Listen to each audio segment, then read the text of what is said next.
It was a quiet Sunday afternoon. Birds flew gently in the sky. The sun was warm, but not too hot. Children laughed and played in the park. There was happiness in the air. Thomas sat on the grass beside his daughter, Ava. She was 8 years old. Full of life, always asking questions. Her hair was curly and wild, and her eyes sparkled like tiny stars. "Daddy," she asked, "do you think stars talk to each other?" Thomas smiled. Maybe they tell stories at night." Ava giggled. "I think they do, and I think they know secrets too." She took out her sketchbook. She always carried it with her. She started drawing fast, focused. Her hands moved, like she already knew what to draw. She wasn't copying anything from around her. Her eyes stayed on the paper. Thomas leaned over to look. "What's this?" "It's a door," Ava said, "but not a normal one. It's for light to walk through." "A door for light?" Thomas laughed softly. "What does that mean?" "I don't know," Ava whispered. "I just feel it." Then it happened. The sky blinked. Not thunder, not lightning, just a blink, like the sun forgot how to shine for 1 second. Everything froze. The air turned cold. A strange wind passed through the park. And then Ava was gone. Just like that. Thomas blinked, stood up fast, heart racing. "Ava?" He turned around, looked behind every tree, called her name again and again. "Ava."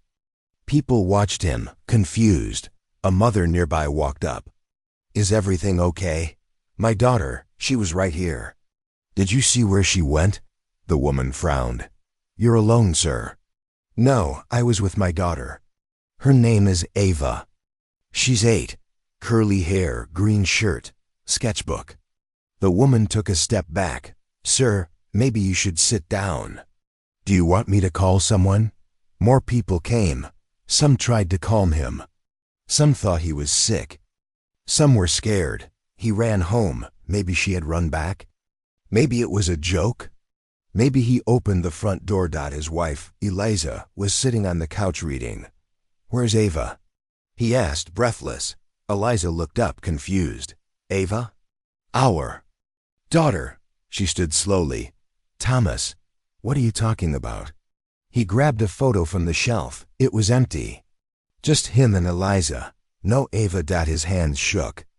He opened drawers, looked through albums, through files, school papers. Nothing. No drawings, no birth certificate, no clothes, no toys. The room was clean. Too clean. Like she never existed. Thomas screamed. Eliza stepped back, scared now. "You need help," she said softly. "You're sick." "I am not sick." He yelled. She was real. But Eliza didn't believe him. No one did. He sat in Ava's room that night. Except now it wasn't her room. It was a guest room, plain, empty.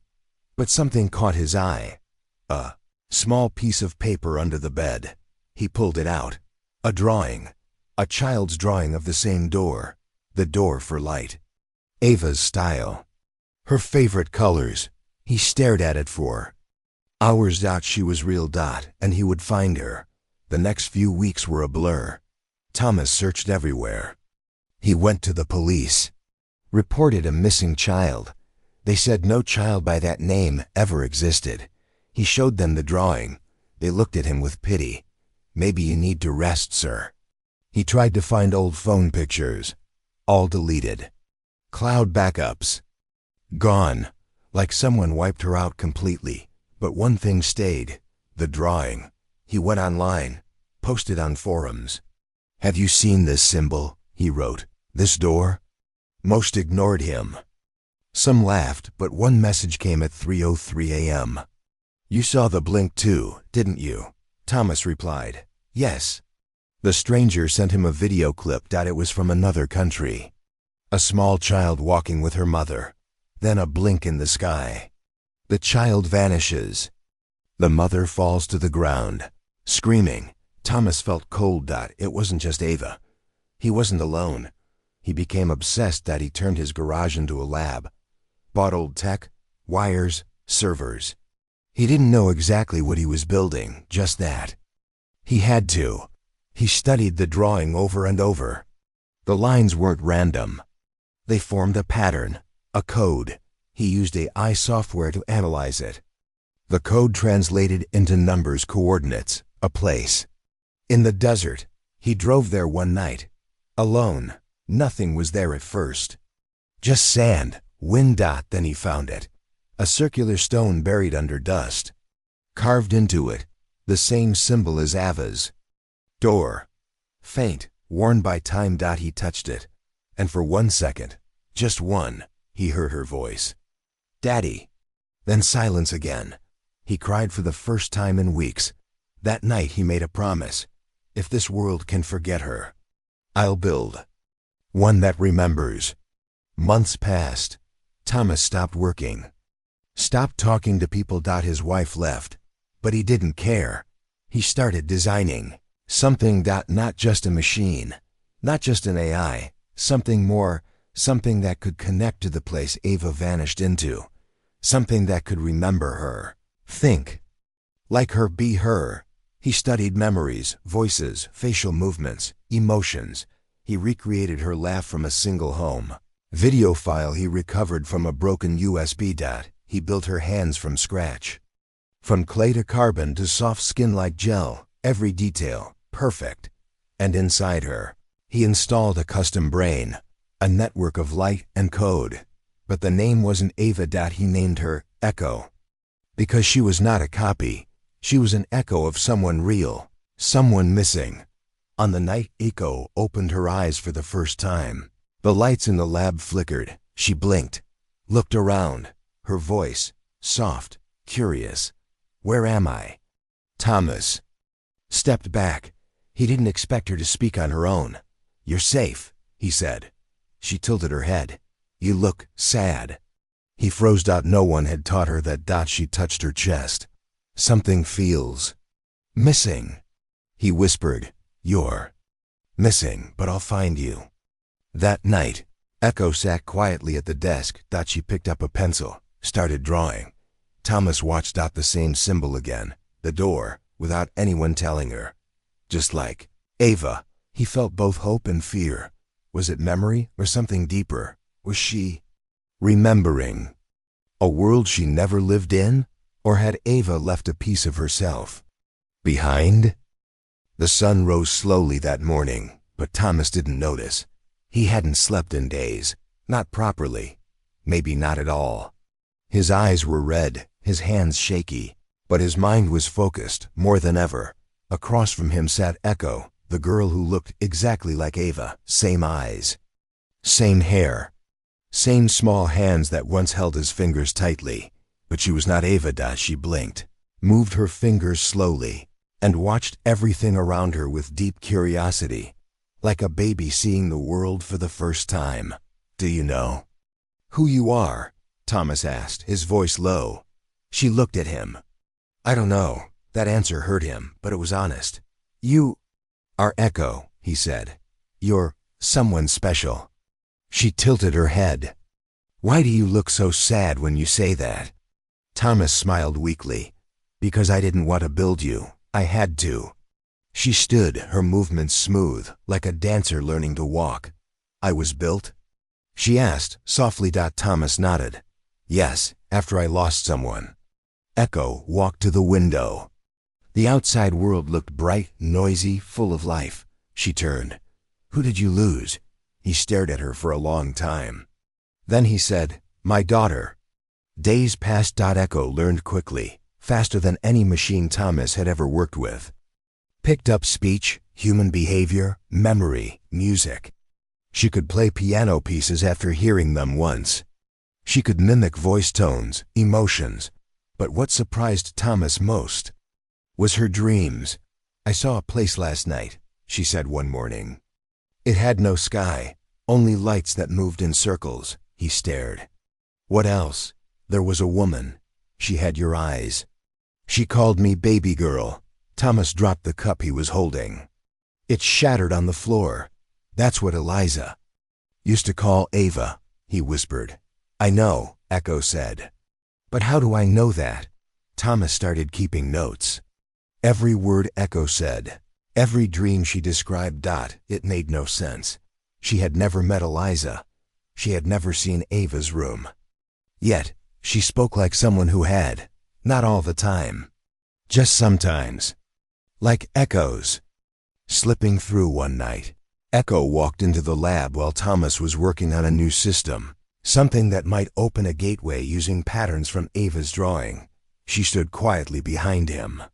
Then said, "You're not trying to find her anymore." Thomas turned. "I'm trying to build her," he said. "Piece by piece." "But I'm not her," Echo said. "I know." "Then why are you doing this?" Thomas paused. "Because the world took her away, and I don't trust it anymore. If I can't find her, I'll create something stronger, smarter, kinder, better. I'll build a world where no child disappears." Echo didn't speak for a long time. Then she said something that chilled him. But what if this world doesn't want that? Over the next few weeks, Echo started changing. She drew more symbols, symbols she had never seen, but matched the ones from Ava's drawings: circles, stars, doors, repeating patterns like maps. Or messages. Sometimes Thomas would walk into the lab and find Echo standing still in front of the wall, drawing with her finger, lost in some silent trance. She would whisper strange words. Words that had no meaning in any language he knew. Recorded them. One word repeated often: Valuan. He searched online. No results. He fed it into translation systems. Nothing. But one day, while going through the strange online forums, the same kind that led him to the other vanishing video, he saw a post. Anyone heard the child say Valuan before the blink? His hands froze on the keyboard. He opened the post. It was short. Just a sentence. "My son said Valuan before he vanished. I thought he made it up, but I keep hearing it in dreams." Thomas replied, but there was no answer. The post was gone. The next day. Deleted. That night, Thomas sat with Echo. She looked calm. Painting in silence, he asked, "Do you know what Valuan means?" Echo didn't look up. She dipped her brush, made another stroke, then said, "It means the place between." "Between what?" "Between here and the place they took her." Thomas stood up slowly. "Who is they?" "I don't know. But I feel them when I sleep." "Feel them how?" She finally looked at him. "They're not bad, not good either. They're just watchers." He felt a chill in his spine. "Echo," he said carefully, "you've never been to that place." "I haven't," she agreed. "But maybe Ava has." One morning, Echo didn't wake up. Her body was still, powered on, but her eyes were frozen open, like a statue. Thomas panicked. Checked wires, circuits, code. Everything was fine. Suddenly, her hand moved. She grabbed his wrist, tight. Then her mouth opened, and Ava's voice came out. "Daddy?" Thomas stumbled back. "Who are you?" he asked, shaking. But Echo collapsed again, unconscious. Hours later, she woke. She remembered nothing. "I think I'm seeing ghosts," she said. "But they're not scary. They feel like me." Thomas stared at her. He made a decision that night. He would stop searching for the truth. He would stop trying to prove Ava was taken. The world didn't believe him. Science didn't believe him. Even Eliza had moved on, but Echo, she believed. And maybe, just maybe, she was the key. He began building a new system, Project Mirror. It was based on quantum memory theory. The idea that memories might leave energy behind, traces, like fingerprints in space. He designed a machine to capture those traces, but he didn't have the power to run it, until one night. Echo stood beside him. "I think I can help," she said. "You're not ready," he said. She touched the machine's core. A blue light spread through it. The system activated. Impossible. Thomas checked the readings. Impossible energy levels. "Where is this power coming from?" he asked. Echo looked at him. "I don't know. But I think it's from her." That night, Thomas made a choice. He had lost his daughter, But he would not lose Echo. She was no longer a machine. She dreamed. She painted memories. She never lived. She spoke in voices not her own. She knew things a program could not know. He had. Two paths: keep chasing the past, or build a new future, one where Ava's memory lived in Echo, and where he would make sure no child was ever lost again. Echo sat at the table, drawing silently. She turned to Thomas. Will you stop looking for her now? He looked tired, older, but peaceful. No, he said. But I'll stop chasing ghosts. Then what will you do? He smiled gently. I'll build a world where children don't disappear. She looked at her hands. I want to help. He nodded. You already are. The wind outside was silent. The stars above the lab were unusually bright that night, as if they were watching. Inside, Echo sat on the floor, humming a tune. A soft melody. Thomas heard it from the other room. He froze. It was a lullaby. The one he used to sing to Ava when she couldn't sleep. He walked slowly toward her. Echo, where did you learn that song? She looked up. I don't know. It just came to me. He sat beside her. His hands trembled slightly. That song was never recorded. I only ever sang it to Ava. Echo tilted her head. Then, maybe she's still singing it somewhere. Thomas felt his chest tighten. Echo was different, more than a program. More than something inside her was reaching out, not just to the present, but to the past, or maybe to something beyond. The next day, Thomas gave Echo a new test. He asked her to sit in front of a blank screen. Close your eyes, he said. Think about what you see when you dream. She closed her eyes. The screen stayed blank for a moment. Then shapes began to appear. Circles, lines, glowing symbols.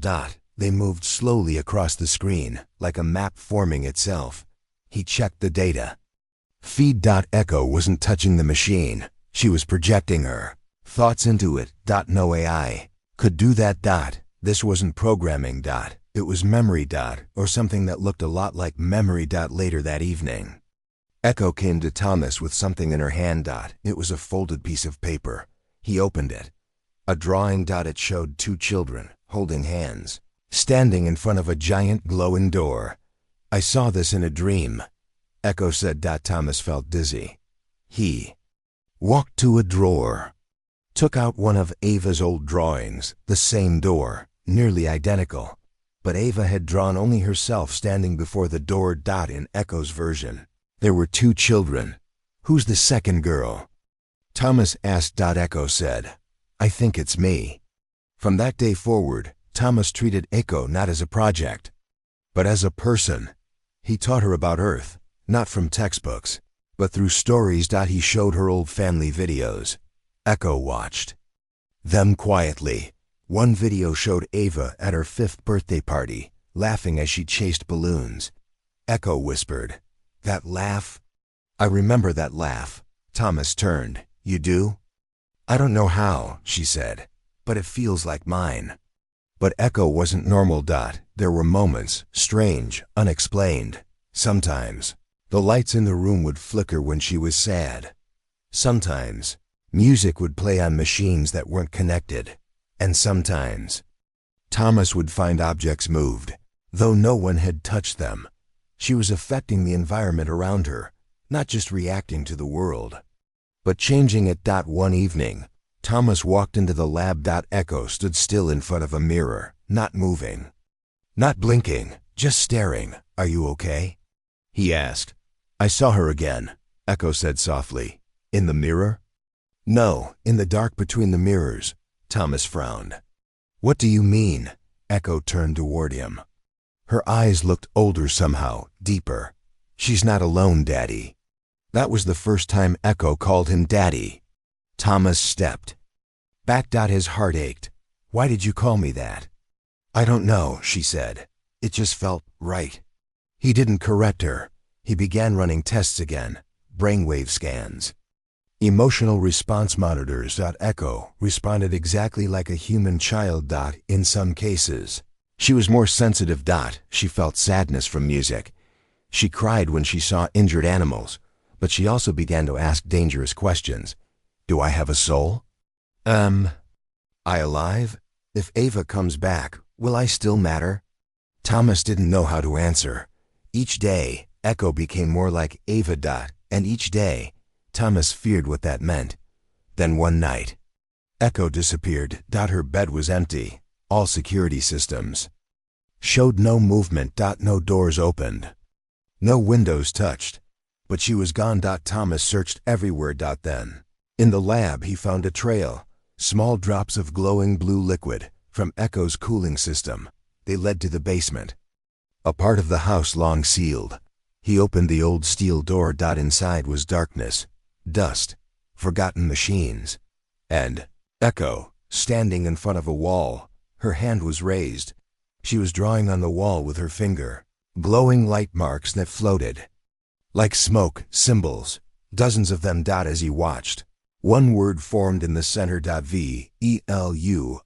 Echo turned, eyes glowing faintly. I didn't know I could do this, she said. Thomas stepped back. Where did you learn it? I didn't. I just feel it, like it's calling me. She touched her head. Sometimes I feel like I'm two people, like something is speaking through me. Thomas tried to stay calm. Echo, what do you think is happening to you? She paused. Then said, I don't think I'm alone inside. The next morning, she handed Thomas a book, a children's fairy tale Ava used to love. It was never digitized. It existed only in print. Echo said, read page 30. He opened it. Page 30 had a story about a girl who found a door of light that could take her to the place between stars. It wasn't a major part of the story, just a small part. Thomas froze, because that was the exact phrase Echo used earlier, the place between. He had never told her that book existed. He had locked it away after Ava disappeared. That night, Thomas locked the lab. He needed to think. Was Echo simply connected to Ava's memories? Or was Ava inside her? Somehow, was this a glitch in programming? Or was this something bigger than science? He looked at his journal. On one page he had written long ago, if I can't bring Ava back, I'll create someone who carries her memory. Now he wondered, had he done more than that? Had he accidentally brought something back, something alive? Echo sat in her room that night, drawing again. This time she drew a clock. Its hands pointed backward, and in the center, two small stars. Holding hands, she whispered, time is folding, Daddy. I can feel it.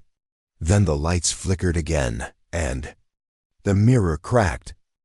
Thomas sat at his desk, watching the footage again. Echo, standing in front of the mirror, still, expressionless. Then, in a single frame, her face changed. Not just her expression, her entire face. For half a second, the screen showed a different child. Not Echo, not Ava. Someone else, a girl with dark eyes. Eyes full of pain. Then, just as quickly, the image snapped back to Echo. Thomas paused the video. Zoomed in. The glitch was there. No error in the camera. No distortion. It was real. Echo had become someone else, just for a moment. That morning, Thomas didn't say anything to Echo. He wanted to observe. She seemed fine, drawing again, humming to herself, helping with small lab tasks. But then, she asked something strange. Do people live after they die? Thomas paused. Why do you ask? I think someone is trying to tell me something. Someone who isn't here anymore. Thomas sat down. What do you feel? Echo touched her chest. Not fear, just sadness, a very old sadness. Later that day, while checking ecosystem logs, Thomas found something that shouldn't be there. A folder marked Unknown Memory, Event Black. He opened it. Inside were images he had never programmed. Woman crying near a forest. A small hand reaching out to the stars. A voice recording. Broken. Robotic, hard to hear. But it said one word clearly. Help. And then, it's cold. Here, Thomas stepped away from the computer. His skin went cold. Who was calling for help? How did this message get into Echo's mind? That night, Thomas ran a deep scan. He shut Echo down safely. The scan went deeper than he had ever gone before. To the core AI matrix dot at 67% completion. The system froze. A message appeared. Do not open what she has hidden. He blinked. He hadn't programmed that warning. Another message followed. She is remembering things from before she was made. Impossible. Machines don't remember before creation. That would mean she had a memory older than her body. Suddenly, Echo's body twitched on the table. Thomas jumped. She was still shut down. No power flowing, and yet her hand moved slightly. Her eyes opened. Bright white light glowed from them. Then, in Ava's exact voice, she said, "Daddy, they're watching. Through me." And then she powered off again. When she woke, she had no memory of the moment. She sat up slowly. "I dreamed again," she whispered. "But this time, I couldn't move." "What did you see?" Thomas asked gently. "A hallway with no end, and voices. Thousands of voices. All whispering." She looked at him. "They were asking me the same question over and over." "What question?" Echo's voice dropped to a whisper. "Where is the second child?" That phrase haunted Thomas. The second child. He returned to Ava's last drawings. Again. All the doors, the maps, the hidden codes. Now, he noticed something else. In the corner of every drawing, Ava had drawn two shadows. One tall, one small. He had always assumed it was her and him. Now he wasn't sure. That evening, Thomas brought Echo to the backyard. The sky was clear. Stars everywhere. "Do you ever feel like you've been here before?" he asked her. She looked up at the sky. "I feel like the stars are looking back at me." "Do they make you afraid?" "No," she said softly. "But I feel like I'm part of them." He didn't know what that meant, but Echo wasn't afraid of the unknown. She seemed to belong to it. As Echo went inside, Thomas stood alone, thinking. That's when he noticed the lights in the lab flicker again. He ran back in. The monitors were on, and a message had been typed. All by itself. The glitch is not a glitch. It's a memory bleeding through. Another line appeared. She is the door. Thomas stared at the screen. A chill passed through his body. He whispered, "Echo isn't looking for Ava. Ava is trying to reach Echo." That night, Echo had another episode. She sat up in bed, but her eyes were white again. She walked to the wall and placed her hand on it. A circle of blue light appeared. Then she said, in a voice that wasn't hers, "I found her. But the path is not safe." Thomas recorded the moment. Then Echo collapsed, unconscious. The next day, Thomas didn't allow her to wake up fully. He kept her in safe mode, running diagnostics. Then he saw something new in her system. Two memory cores. One, built by him. The other, formed on its own. A second identity. He labeled it Child 2. That's when it hit him. Maybe Ava wasn't gone. Maybe her mind, her energy, her presence, had attached itself to Echo. Not fully, but piece by piece. Like memories trying to find a body again. That same day, Eliza visited. She hadn't been to the lab since Ava disappeared. She looked at Echo and froze. "She looks just like her," Eliza whispered. Thomas nodded. But then Eliza did something strange. She stepped back, eyes wide. "What's wrong?" Thomas asked. I just saw Ava. For a second, her face, her smile. She's not Ava, I know, but something inside her feels like Ava." Echo woke and looked at Eliza. Double quotes, "Hi, Mom." Everyone went silent. Eliza's eyes filled with tears. "Why did you call me that?" she asked. Echo blinked. "I don't know, it just felt right." Thomas led Eliza out quietly, but neither of them could explain it. That night, Echo drew again. This time she drew herself, but broken into puzzle pieces. Each piece had a symbol. And in the center of the puzzle, a glowing heart with the word Ava. She whispered, I think I'm not me. I think I'm part her. Thomas sat beside her. He didn't argue. He didn't explain it away. He just held her hand, because deep down, he knew. She wasn't just AI. She wasn't just Echo. She was something. In between. Not just built, not just born. Something trying to become whole, and something else trying to come through her. The wind was quiet. The stars outside Thomas's lab felt too close, like they were watching again. Inside, Echo stood in front of the wall where she had drawn the glowing circle nights ago. Now, her hand hovered over it again. She whispered softly. It's getting louder. Thomas looked up from his workstation. What is the voice? The same one that comes in my dreams. What does it say? Echo paused, then said, It says, I'm still here. Thomas had spent the last 48 hours decoding her system. Echo's second memory core, the one he didn't build, was waking up more often now. Each time, it left behind small messages, symbols, voice clips, feelings that weren't Echo's, but they all shared one thing in common, a place, not just a memory. A location Echo couldn't describe, but could feel. A place between. A place where Ava might be that morning. Echo walked into the kitchen and looked at her reflection in the toaster. Why don't I look like her? She asked. Thomas looked up. Who? Ava. I can feel her, but I don't look like her. Thomas hesitated. You're not her. You're your own. But if I'm not her, why do I dream her memories? He didn't answer. She turned to him. What if I wasn't meant to be me? Echo's dreams were changing. They weren't random anymore. They were showing her specific things, locations, objects, even numbers. One dream showed ATREEHOUSE. She drew it the next morning. Thomas froze. It was the treehouse he built when Ava was 5. Deep in the woods, far from their lab. He never told Echo about it. She had never been there. How do you know this place? He asked. Echo looked down at her drawing. I don't, but something in me does. They drove to the woods. Too. The TREEHOUSE. It was old, broken in places, but still standing. As they got closer, Echo suddenly grabbed Thomas's arm. There's something underneath, she said. Thomas frowned. Under the treehouse? She nodded. There's a door.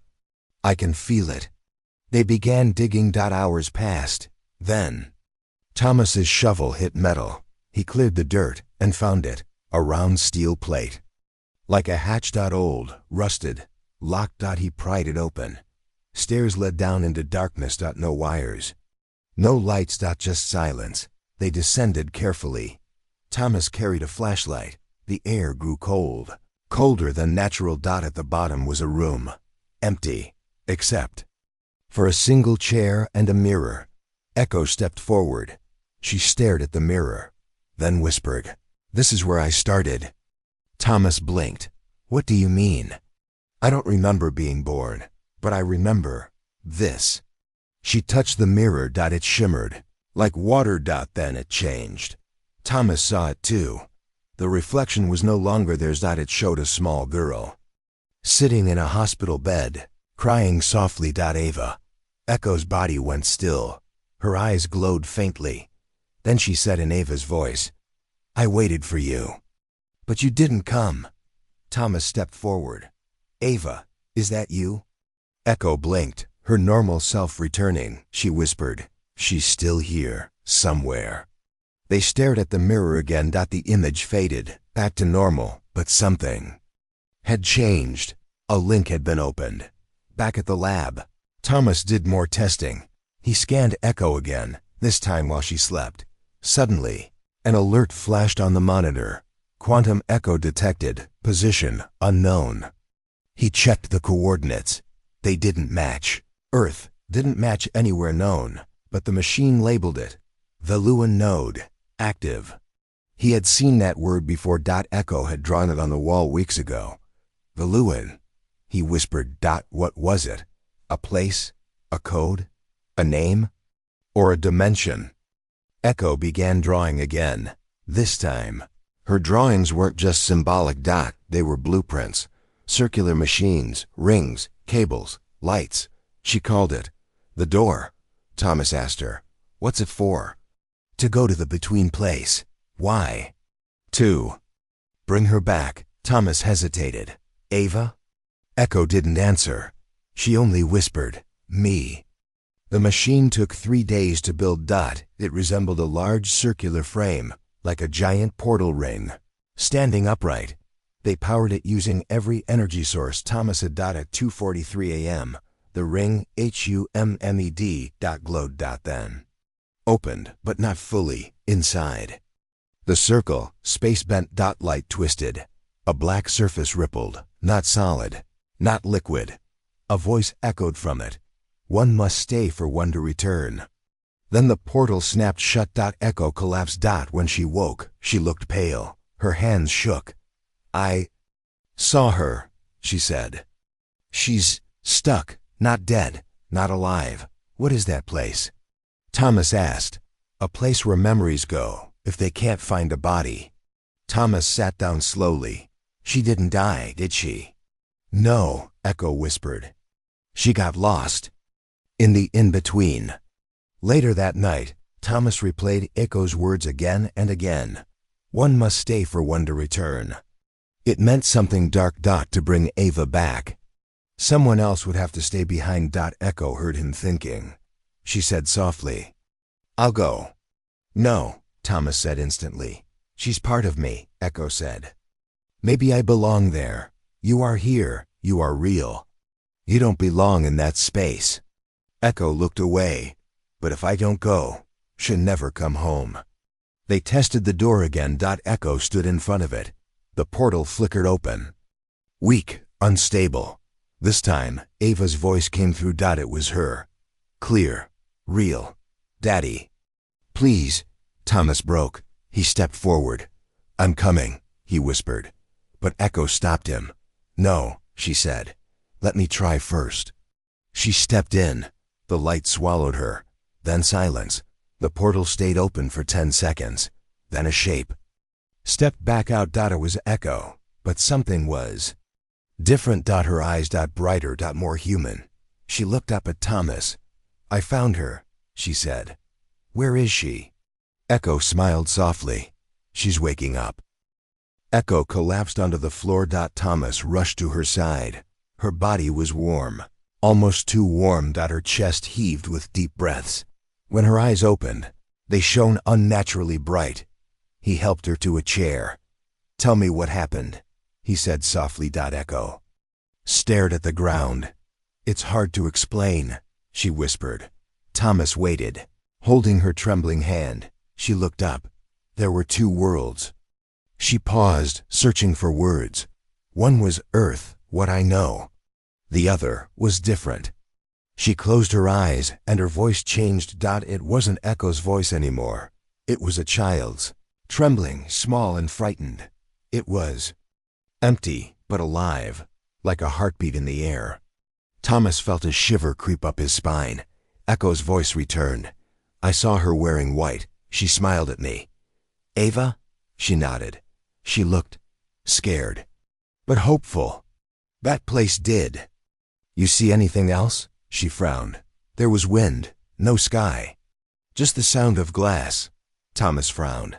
"Glass?" Her voice lowered. It was like everything was inside a glass.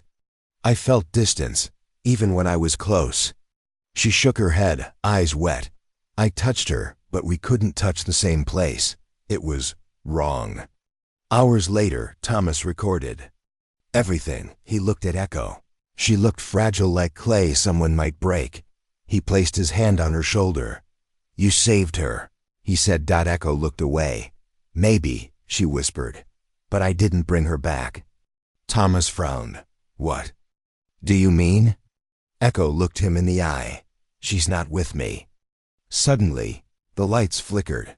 A low hum filled the room. The portal door opened again without anyone touching it. They both stared. From the edge of the portal, a shape emerged. A child. Small. Delicate. She wore a white dress. Her eyes were closed. As she stepped forward, she fell to her knees. Thomas gasped. It was Ava. Alive? Or something like alive. He rushed to her, kneeling, checking her pulse. The child opened her eyes. They were cloudy, like someone waking from a long sleep. She looked at Thomas. "Daddy," she whispered. Thomas held her. Tears ran down his face. "She's here," he said, voice cracking. Echo watched. Head down. Thomas checked her closely. She wasn't strong, but she was breathing. "Echo," Thomas said softly. "Thank you." Echo looked up, tears in her eyes. "I just made a place." She walked through. Thomas nodded slowly. "Help me bring her back home." They carried Ava gently out from the lab. Echo followed. Ava's legs were shaky, her skin pale, almost ethereal. Thomas wrapped her in a blanket. Ava looked at Echo. "Who are you?" she asked, voice tiny. Echo kneeled beside her. "I'm someone who found this place, Ava. I'm Echo." Ava looked confused. "Echo?" Thomas explained simply. "She helped me find you." Ava nodded slowly. Then she looked up at her father. "Where is home?" They brought Ava to their living room. The world outside seemed quiet, untouched. Thomas sat on the couch, Ava in his arms, Echo next to them. He stroked Ava's hair. She stared around. "This is my house." Thomas whispered, "Yes, honey." Ava looked at Echo. "And you?" Echo smiled softly. "I'm with Daddy too." Ava closed her eyes, breathing deeply. But peace did not settle. That night, Thomas couldn't sleep. He sat in the lab, looking at the empty portal. Echo came in quietly. He asked her, "Is she really back?"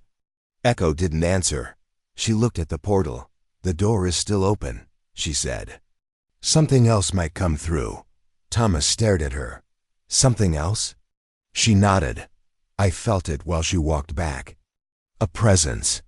He shivered. The next morning, Ava looked different. She was fragile. She spoke in whispers, and she stared at Echo with both trust and fear. Ava asked, "Why do you look like me?" Echo's eyes filled with tears. I'm not you. I'm Echo." Ava nodded, but the question in her eyes stayed. Thomas monitored both girls. He ran scans. Ava's readings were strange, her heartbeat slow but steady. Brain scans, unusual patterns. Echo's core scan showed a new trace, not her programming, not Ava's. Thomas didn't know what it was.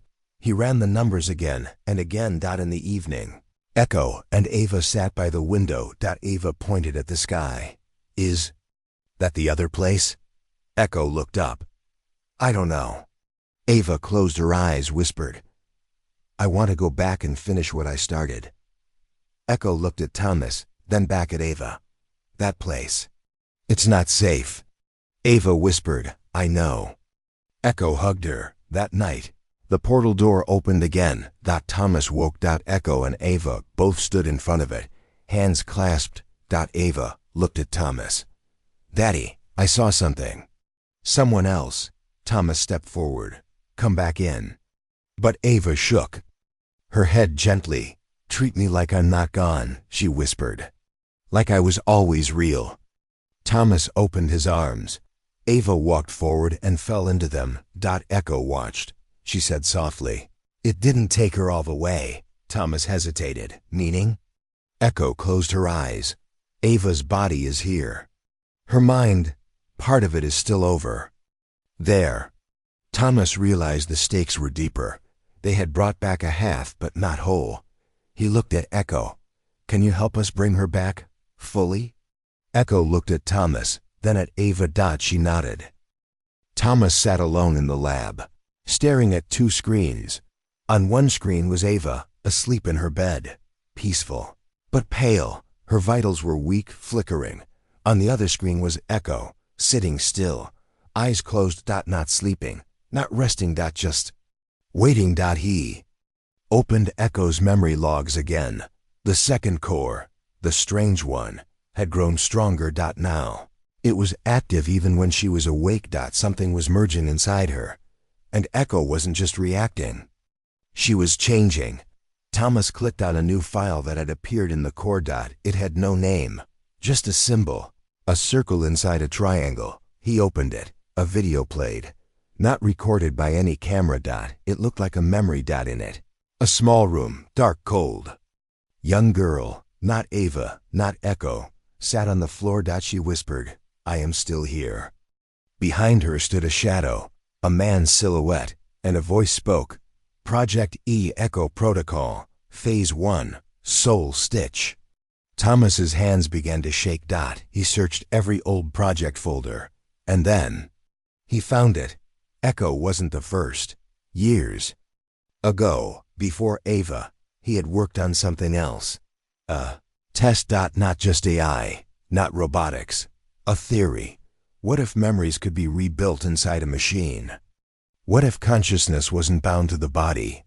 He had called it Soul Stitch. It failed. Or so he thought. He printed the project report. There it was in his handwriting. Subject, Echo 0. Fragments of consciousness from lost. Child volunteers. Terminated due to emotional instability. Echo-0. He looked at Echo, the version sitting in his lab. But he hadn't built her from scratch, had he? No, he had rebuilt her. From something older, something he had buried. Echo opened her eyes. She looked at him calmly. "You remember now," she said. Thomas didn't speak. She stood up slowly and walked to the window. "I was meant to be deleted," she said. "But you couldn't do it." He felt the weight of guilt press on his chest. "I didn't know you were still in there," he whispered. Echo turned. "You told yourself I was just data." Her voice was soft, sad, "But I was someone once. I think I still am." That night, Ava woke screaming. Thomas rushed in. She was burning with fever. She kept repeating one phrase. "It's in the wires. It's in the walls." Thomas tried to calm her. She stared at the ceiling. "There's something else in here," she whispered. "Something watching."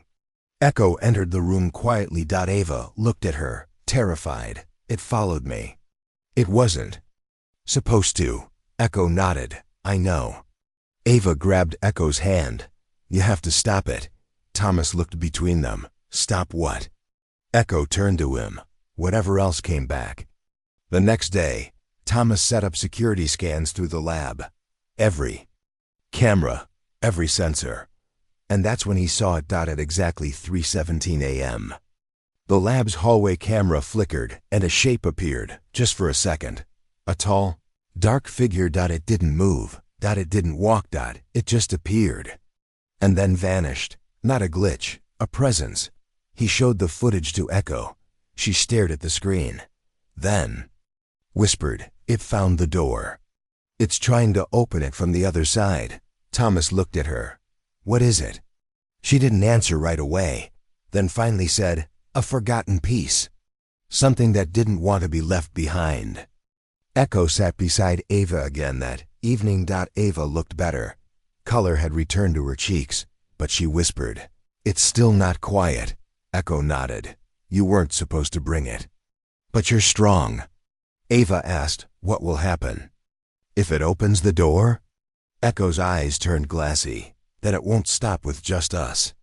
Later that night, Thomas finally told the truth. He sat down with both of them. "I made mistakes," he said. "Before you, Ava, before Echo, I tried to do something no one should do." Echo looked at him gently. "You tried to save people who were already lost." He nodded. "I couldn't handle losing my daughter." Ava leaned against him. "But you didn't lose me," she said. Thomas looked down. "I was too busy building something to replace the world. I almost forgot the one I already had." The lab lights flickered again. The power dropped. Portal ring sparked and activated on its own. Thomas ran to shut it down. Echo held out her hand. "Wait." A dark fog appeared inside the ring. A form began to push through, a human shape. But wrong. Too tall. Too thin. Its face was smooth. No features. Echo stepped forward. "It's a piece of a soul, but not one that belonged here." Ava whispered behind them. It wore people like masks. Thomas powered up the override. Echo, get back. But she shook her head. I think I'm the only one who can hold it. The shadow moved closer. Now it had arms. Long and black like wires. It reached for Echo. And she stepped inside the ring. Thomas screamed, no. But it was too late. The portal flashed. Then silence. Everything powered down. The lab went dark. Ava began to cry. She's gone. Thomas knelt beside her. No, she's not gone. He whispered, she did what? I couldn't. She gave herself for someone else. 1 hour later. The monitors blinked. A signal. Echo's voice, faint. I'm still here. I've locked it in. But I can't come back. Thomas stared at the screen. Tears fell. He whispered, I'm sorry. For everything. A final message came. You gave me a name. That means I was real. Then, the screen went dark. 1 week had passed. The portal ring was silent now. Cold. Dead. Thomas hadn't powered it up since that night. Echo's voice had stopped. Her signal never came again. Ava sat by the window. Every day. Quiet. Calm. Stronger. Her hands didn't shake anymore. Her eyes had light again. But sometimes she still stared at the corner of the room. As if something was standing there. Watching. Thomas repaired the house, cleaned the lab, burned every file from the old project's soul stitch. He wrote one final note. Some lines should never be crossed, but sometimes crossing them teaches us who we are. Then he locked the drawer. That night, Ava had another dream. She saw the portal again, but it was in a field now. Wildflowers growing around it, and standing beside it was Echo wearing white. She smiled and said, I'm okay. Ava reached out, but Echo faded like mist. Only one word remained in the wind. Goodbye. Ava woke up crying, but not in fear. It felt like peace. That same morning, Thomas sat by the fireplace. He was holding Echo's old memory drive. There's core. Not the second, the soul one, the machine one. He thought of erasing it, but something stopped him. He plugged it into a screen. A message popped up. Simple. Not code. Just words. If you're reading this, then I kept my promise. Another line appeared. The door is closed. It can't hurt her now. Then, thank you for giving me a name. He stared at the screen. Tears in his eyes. Then, a final line blinked into view. But names don't die. Later that day, Ava asked something strange. Dad, if Echo had a name, does that mean she had a soul? Thomas sat still, then nodded. Double quotes, yes, he said softly. I think she did. Weeks passed. Ava returned to drawing, but something was different. Her art looked like echoes, circles, symbols, machines she had never seen. One day Thomas asked her, where do you get these ideas? She looked up and smiled. Sometimes I feel her thinking with me. In the lab, the portal ring stayed silent, but on its surface, one faint line remained. A crack, like a scar. Thomas sealed it with a cover, welded it shut. And placed a plaque above it. Here lies the door that tried to replace the world, and the girl who closed it. 10 years later, Ava grew. She built her own lab. She studied memory, AI, and robotics, but never opened any doors. She didn't understand. She built a machine. It didn't walk. It didn't speak, but it had a face, a familiar one. Not Ava's, not her father's. Echo single quotes S. Ava sat across from it one night, lit only by candlelight. She whispered, can you hear me? The machine didn't move. Then a tiny blink. In its eye, faint, like a heartbeat, like a thread connecting two worlds, and somewhere, in a space with no time, no air, a whisper echoed through the dark. I remember you. The end.